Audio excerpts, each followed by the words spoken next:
इनके पेपर छूटे, बात करेंगे कि पेपर कैसा होगा। सर बताया सर, मैथ का पेपर क्वेश्चन कैसे थे आपके? मैथ के क्वेश्चन ईजी थे, बस कुछ क्वेश्चन थे होते हैं जैसे 30 में से 2-4 क्वेश्चन टफ रहते हैं, वही टाइम कंज्यूम करते हैं। बाकी पेपर का लेवल तो एवरेज ही था, पर वही ये लेंदी हो जाता है कभी कभार। रीजनिंग क्वेश्चन कैसे थे? रीजनिंग के सही थे, ज़्यादा मतलब टफ भी नहीं थे ना ज़्यादा ईजी थे उतने। किस टॉपिक से आए थे? और कोडिंग डिकोडिंग के थे, चाइनीज़ डिकोडिंग नहीं आई थी इस बार। और मैथ में किसको? और उसके एडवांस के थे, अंडर रूट वाले जो होते हैं।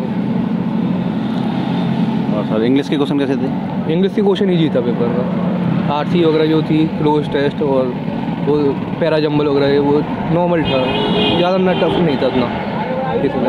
जीएस के क्वेश्चन कैसे आए थे? जीएस का टेस्ट था लेवल। जीएस में काफ़ी मतलब अच्छा लेवल आया था। हमारे क्वेश्चन करंट अवेयरनेस से ज़्यादा आ रहे थे, करंट से कुछ ज़्यादा क्वेश्चन थे, करंट के क्वेश्चन ज़्यादा थे उसमें। और कंप्यूटर क्वेश्चन कैसे आए थे? कंप्यूटर में ये समझ लो आपके 6-7 क्वेश्चन उन्होंने बेसिक रखे थे, बाकी सब टफ ही था, बस वही हो रहे थे सब पे, ज़्यादा किसी पे हुए नहीं। वो 6-7 से ज़्यादा कोई का हो नहीं पाया। एवरेज माने तो पेपर का कैसा रहा लेवल? एवरेज पेपर का जीएस और कंप्यूटर का टफ था, बाकी तो सब नॉर्मल था, वो हो जाएगा। टाइम मैनेजमेंट करा जाए तो हो जाएगा। इजी टू मॉडरेटर क्या बोल सकते हैं? बढ़िया था वो। टोटल सर कितने क्वेश्चन अटेंड किए?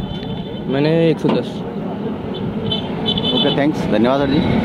हमारी पता सर आपका पेपर कैसा हुआ? सर पेपर के क्वेश्चन कैसे थे? मैथ के क्वेश्चन बहुत ईजी थे सर। मैंने आज तक इतना लेवल किसी मेंस पेपर में नहीं देखा। मतलब जो हमने सीजीएल में प्री में दिया था ना, प्री में उससे भी डाउन लेवल था। मैं खुद 25 करके आया हूँ मैथ में, और 28 करके आया हूँ रीजनिंग में, और 43 इंग्लिश में, और 20 क्वेश्चन करे हैं मैंने उसमें, क्या नाम है, जीएस में। सिंप्लीफिकेशन से था, बहुत आसान सा था। और बोट एंड स्ट्रीम से था, बहुत ही आसान बेसिक। एक वो दे रखी थी, डिस्टेंस दे रखी थी, टाइम दे रखा था, और नाव की वो पूछी थी, स्पीड पूछी थी कितनी आएगी। इस तरह से क्वेश्चन थे बेसिक। रीजनिंग के टॉपिक? रीजनिंग में भी आसान क्वेश्चन थे, जैसे उसने बोल दिया है क्वेश्चन में कि स्टार वगैरह दे के दे दी उसने बना के, और देने के बाद पूछा कि मैं प्लस माइनस लगाएं तो चेंज करके लगाएं तो इक्वल टू आना चाहिए, इस तरह से। और पजल्स थी 2-3-4 तो पजल थी सर्कुलर वाली। और ब्लड रेशन?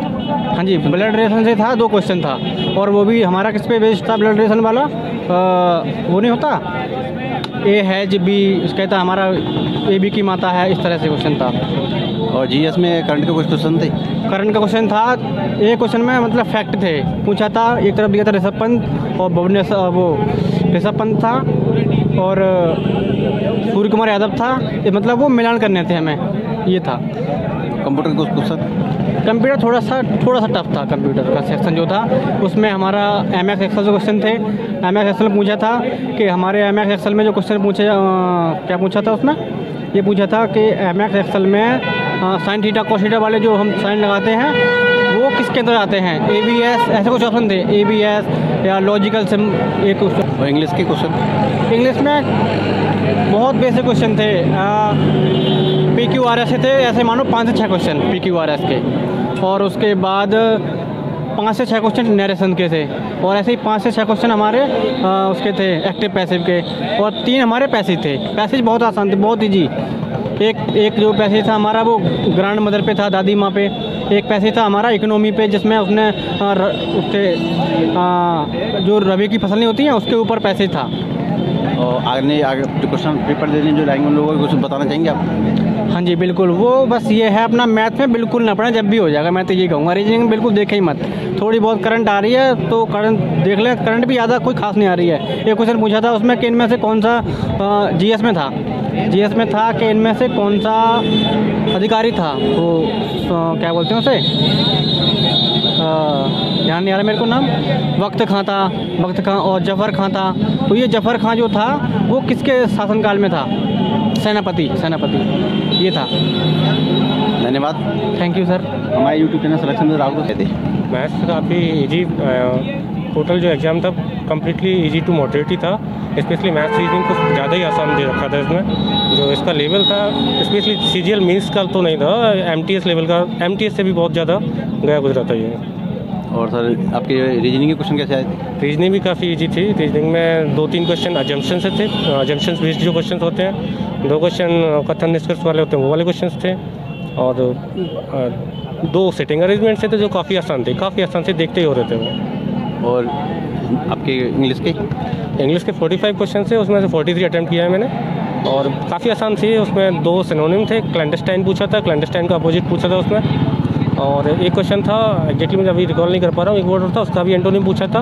और 3 पैसेज थे उसमें। 3 पैसेज में से एक पैसेज तो डायरेक्टली 12th की CBSE बोर्ड की एग्जाम की बुक से उठा के रख दिया था उन्होंने, ग्रैंड मदर वाले चैप्टर से सीधा का सीधा वो स्टोरी रख दी थी। और बाकी जो 2 पैसेज थे वो भी काफ़ी आसान थे, मतलब उनमें से सिंपली उसे रीडिंग करने से आंसर मिल रहे थे।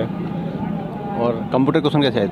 कंप्यूटर थोड़ा सा डिफ़िकल्ट था, वो क्वेश्चन पेपर ना थोड़ा सा ठीक ठाक लगा।